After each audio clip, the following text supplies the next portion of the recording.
So now you're going to go to your boss. Well, you have to have your CV and your resume in order. And you have to be able to stand on it solidly, and which at least means that you're prepared to address the inadequacies in a credible, realistic, believable, and truthful manner. All right. Now what you do is apply for like 10 jobs. You don't have to take them, but maybe you have to go to an interview or 2 or 3 or 4. And maybe there's a bunch of opportunities out there for you that you didn't even know about. And maybe someone offers you a job.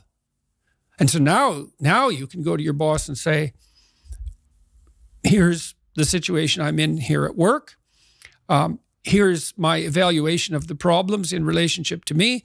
Here's what I could do for you if you gave me a 40% raise and the opportunity to progress, but I'd like to see a plan for that. And I've been looking for other opportunities before conducting this discussion, and I have some.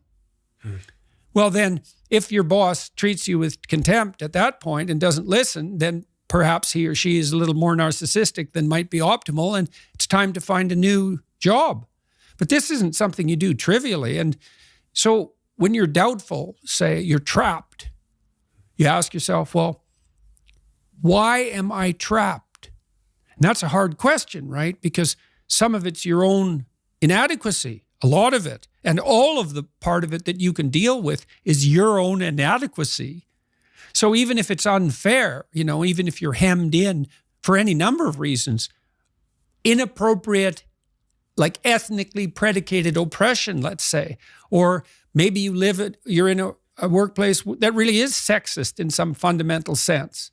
Well, that's not good. It's not just. It's not fair. It's not meritorious. All of those things. And maybe you shouldn't be there. But what you can do to begin with is every bloody thing you possibly can do to put yourself in the most virtuous and powerful negotiating position possible.